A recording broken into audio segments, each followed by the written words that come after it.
Hi guys, aming pong napagkaisahan na magbisita dito po sa Tinambak at kaya po maluwalhati po kaming nakarating dito, kaya lang po kailangan umakyat ng bundok at malayo po yung pupuntahan namin, yung bibisitahin namin dito. Yan, susakuyang mga kairibahan, mga haluyon magtrukan, taaba ng abaan ng ano. Itong aking mga kasama na encourage ako kasi mas mga nakakaedad pa sila kaysa sa akin. Pero po, kinaya nila mga kaibigan na umakyat sa bundok.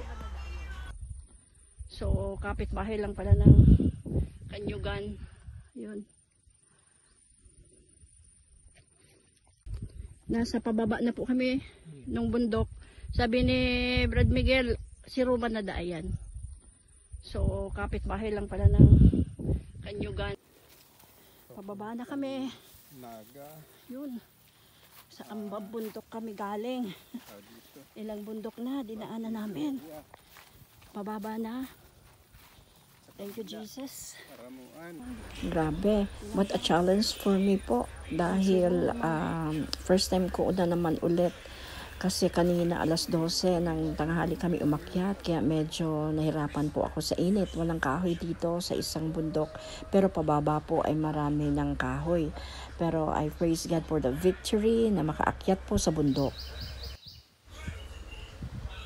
After po ng matagal na panahon, ay ngayon lang po kami nakaapak sa lugar na ito na Sir Silverio Aguilar dito po sa Tinambak. Kaya po nagpapasalamat kami na makapunta dito, and medyo na challenge po ako kasi talaga ngayon din lang po ako nakaakyat ng bundok na napakainit at saka medyo talaga malayo, unfamiliar yung lugar, but we know. Actually po, hindi ako masyado naka-video kasi po talagang pagod na pagod yung pakiramdam ko at unfamiliar po yung lugar.